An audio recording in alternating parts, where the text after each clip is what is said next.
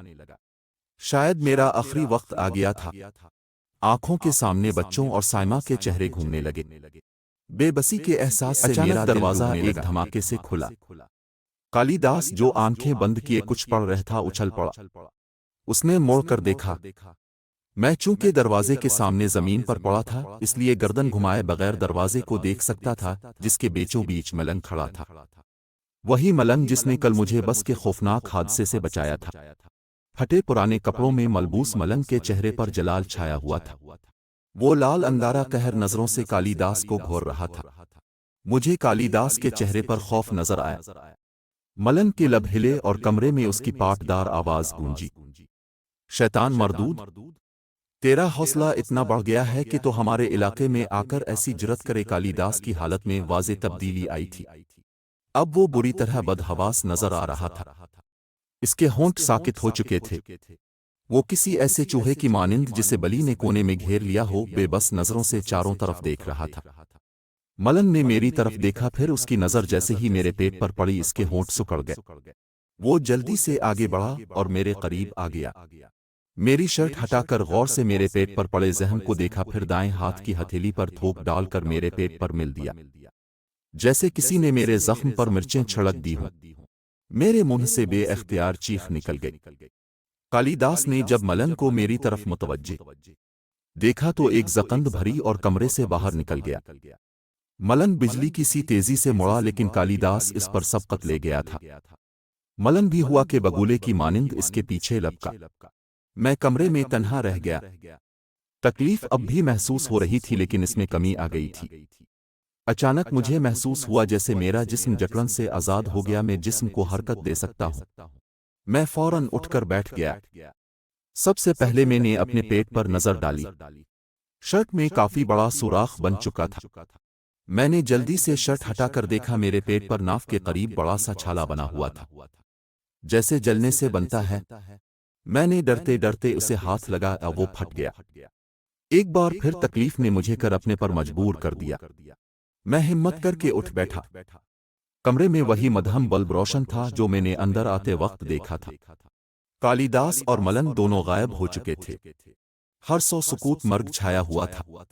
میں لڑکھڑاتا ہوا پہلے کمرے، پھر اس منحوس گھر سے باہر آ گیا۔ اب سڑک تک جانے کا مسئلہ تھا۔ مجھے زبردست نقاہت محسوس ہو رہی تھی۔ بہر طور یہ فاصلہ تو طے کرنا ہی تھا۔ میں کسی نہ کسی طرح گرتا پڑتا سڑک تک پہنچ گیا۔ اس کام میں کافی وقت لگ گیا۔ اس حالت میں جبکہ میری گاڑی بھی خراب ہو چکی ہے، میں کیسے گھر جاؤں گا؟ یہ سوال بار بار میرے ذہن میں گونج رہا تھا۔ میں نے پینٹ کی جیب میں ہاتھ ڈالا اور شکر ادا کیا کہ گاڑی کی چابی موجود تھی۔ دروازہ کھول کر میں نے خود کو سیٹ پر گرا دیا۔ کچھ دیر گہری گہری سانسیں لینے کے بعد میں نے چابی کو اگنیشن سوئچ میں لگا کر کوشش کی، گاڑی فوراً سٹارٹ ہو گئی۔ میں نے خدا کا شکر ادا کیا اور گھر کی طرف روانہ ہو گیا۔ نظر گاڑی میں لگی گھڑی پر پڑی تو میں بری طرح چونک گیا۔ رات کے 2 بج رہے تھے۔ میں نے گاڑی کی رفتار بڑھا دی۔ زخم کے مقام پر درد اب بھی ہو رہا تھا، لیکن اس کی شدت میں کمی واقع ہو گئی تھی۔ جیسے ہی میں نے گھر پہنچ کر ہارن بجایا، سائمہ نے فوراً گیٹ کھول دیا، شاید وہ برآمدے میں ہی کھڑی تھی۔ میں گاڑی پوش میں روک نیچے اترا، اتنے میں وہ گیٹ بند کر کے بھاگ کر میری پاس آ چکی تھی۔ میں پیٹ ہر ہاتھ رکھ کر نیچے اترا، میری حالت دیکھ کر وہ ہذیانی انداز میں چلائی۔ فاروق، کیا ہوا؟ آپ کی حالت تو کافی خراب ہے۔ اس نے میرے سراپا پر نظر ڈالی۔ کچھ نہیں، ایک معمولی سا حادثہ ہو گیا تھا، میں نے آہستہ سے کہا۔ اللہ خیر، بے اختیار اس کے منہ سے نکلا۔ اب بتاتے کیوں نہیں کیا حادثہ ہوا؟ اس نے مجھے سہارا دیا۔ میں نے اس کے شانے پر ہاتھ رکھ دیا۔ گھبرانے کی کوئی بات نہیں، کوئی سیریس زخم نہیں لگا۔ میں اس کے سہارے چلتا ہوا اندر آ گیا۔ اس کے بعد اس نے کوئی سوال نہ کیا۔ بیڈ روم میں پہنچ کر میں بیڈ پر بیٹھ گیا۔ اس نے جلدی سے میرے جوتے اتار دیے۔ اب آرام سے لیٹ جائیں، اس نے پیار سے کہا۔ جیسے ہی اس کی نظر میرے چہرے پر پڑی، اس کے منہ سے چیخ نکل گئی۔ ہائے اللہ! آپ کے ماتھے پر بہت بڑا زخم لگا ہے اور آپ کہہ رہے ہیں کچھ نہیں ہوا۔ اس کی نرگسی آنکھوں میں آنسو آ گئے، پھر بھاگ کر لاؤنج سے ڈریسنگ کا سامان لے آئی۔ اس دوران میں شرٹ اتار کر لیٹ چکا تھا، میرے جسم سے ٹیسیں اٹھ رہی تھی، گرنے کی وجہ سے ماتھے پر شدید چوٹ آئی تھی۔ اس وقت تو پیٹ کی تکلیف اتنی شدید تھی کہ کسی اور طرف دھیان ہی نہ گیا تھا۔ سائمہ نے جلدی سے زخم صاف کر کے دوا لگائی اور ڈریسنگ کر دی۔ پھر میرے پیٹ پر نظر پڑی تو حیران رہ گئی۔ اس نے اٹھ کر بڑی لائٹ جلائی اور غور سے دیکھنے لگی، وہ روئن سی ہو گئی۔ فاروق، اب بتاتے کیوں نہیں کیا ہوا ہے؟ سوچ میں مصروف اس زخم پر بھی دوا لگا دو پھر بتاتا ہوں۔ میرا ذہن سوچ رہا تھا سائمہ کو کیا بتاؤں، میں اسے اصل بات نہ بتانا چاہتا تھا، خواہ مخواہ وہ پریشان ہوتی۔ جاری ہے۔